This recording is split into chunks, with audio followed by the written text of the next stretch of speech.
Good afternoon. My name is Claudia Brick. I'm here with End Homelessness Now, LA, with a short educational on the case for public housing.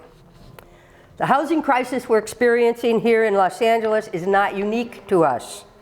It exists globally, except in those cities and countries that have embraced social and public housing alternatives outside of the capitalist-preferred private and private-public financial models in which we find ourselves rutted. Indeed, we cannot even call it a crisis, since the dearth of affordable housing has gone hand in hand with capital industrialization since before the 19th century.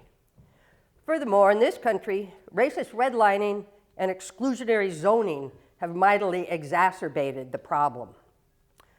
The federal government did at one time build public housing, albeit racially segregated. Opposition from real estate and corporate interests prevented any growth and ultimately caused the Fed to dismiss housing as a local issue. Obviously, local governments didn't pick up the slack. With no additional federal funding, existing public housing became ghettoized and allowed to deteriorate. Once the projects became mid-city slums, it was easy for the government to say, look, we tried, but it didn't work.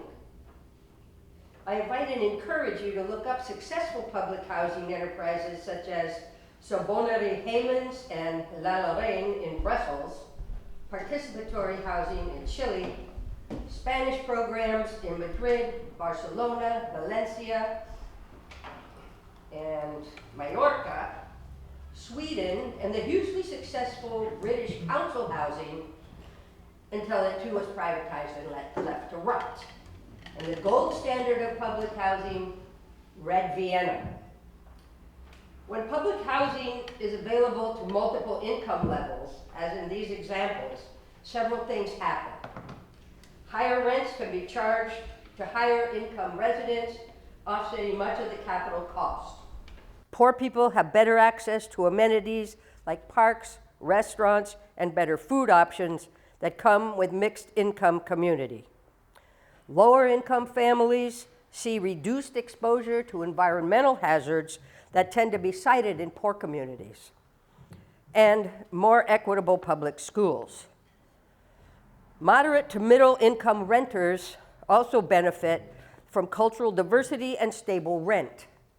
This model also encourages real social integration and discourages culturally and economically segregated enclaves. Because it existed so long as an isolated entity, we can use the city of Berlin as an example of public housing as it came and went. After World War II, a divided Berlin operated outside the laws of the free market. The economy of West Berlin was hardly viable on its own, and housing was highly subsidized. East Berlin was a socialist planned economy where housing was afforded to everyone, hence public housing on both sides of the wall.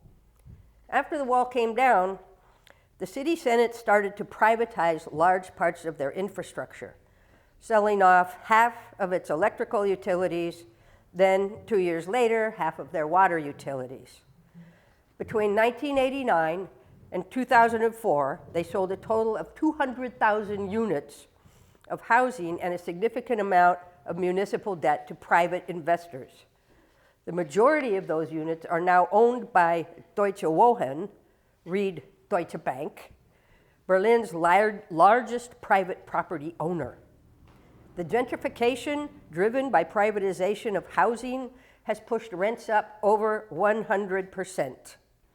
It should come as no surprise then that the majority of renters in Berlin support the expropriation movement to reclaim 200,000 units of rental property in a movement currently underway in that city as an act of self-defense and a model of urban resistance.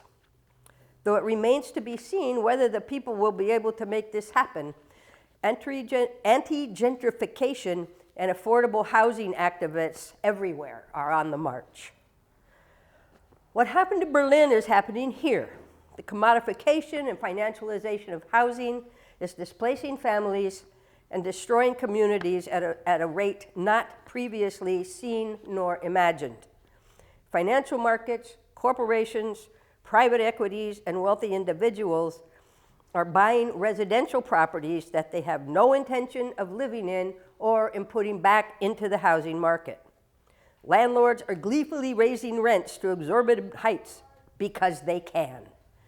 In addition to the thousands of people already living on the streets, there are additional tens of thousands of rent-burdened tenants in serious jeopardy of joining them.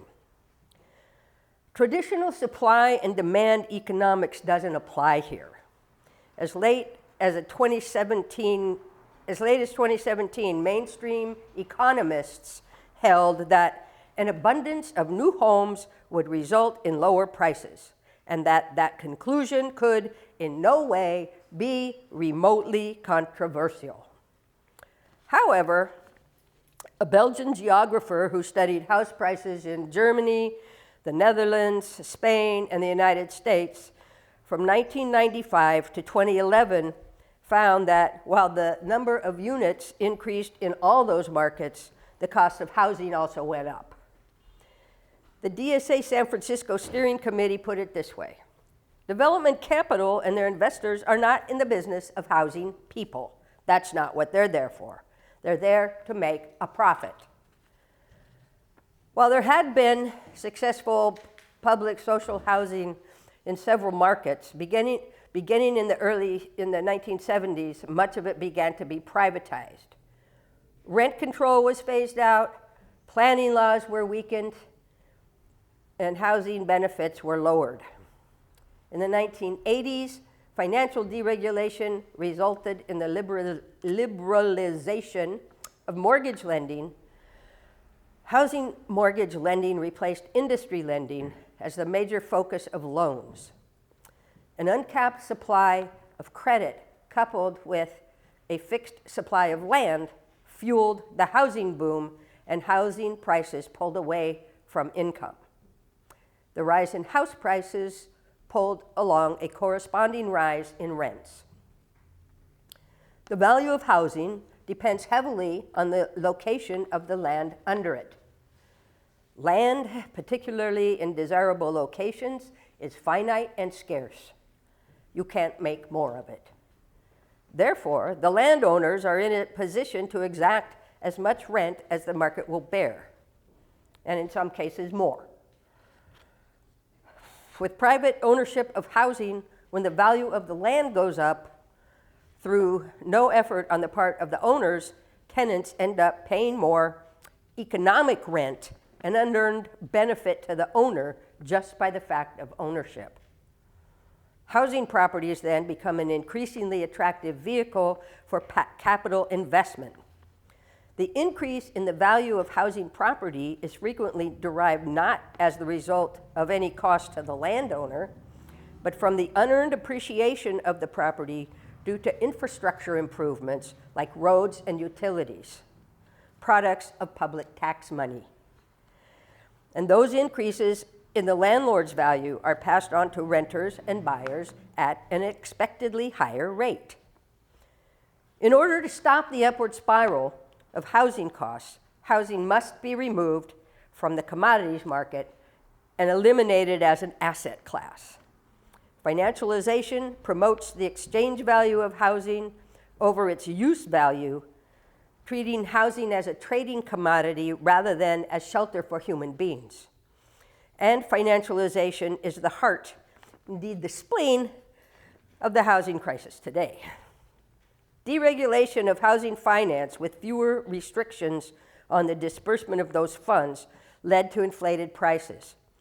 That deregulation is what also led to the subprime and predatory lending mania of the 2007-2008 financial crisis that caused thousands of individuals and families to lose not only their homes, but their life savings, which they had thought would be safe in real estate. The issues surrounding land ownership get to the heart of the rules and customs that underlie private property, which have actually very little to do with economics and much more to do with politics and power. The alternative to privately held housing is public housing. Public housing for the currently unsheltered and the extremely low-income renters who are in jeopardy of losing their homes. And social housing, publicly owned housing for multi-income renters. Social housing is the long-term ideal, but we need public housing for the 7 million poor and 553,000 homeless people now. There's several ways to put housing in the hands of the unhoused. We need an overall housing policy that does not specifically favor home ownership. We need to promote alternate forms of housing, such as limited equity co-ops and community land trusts. And we need to be able to use the money available as mortgage funding for building and maintaining social housing. These changes need to be addressed immediately at every level of government. Locally, we need to put an end to the NIMBY veto and to allow the building of 2, 3, and 4-unit projects in areas currently limited to single-family residences. We need strong rent control protections to keep people from becoming unhoused. Universally, we need to halt the cardinal sin of the public-private partnership model, the reversion to developer ownership and market rate pricing when the 30 to 50-year covenant made to get the project done expires. It will take a massive influx of all manner of government money and creative financing to get this done. We socialists support many of these improvements, call them reforms, in the means of financing housing. But what we want is permanent public and social housing wherein public money stays in public coffers in the form of housing.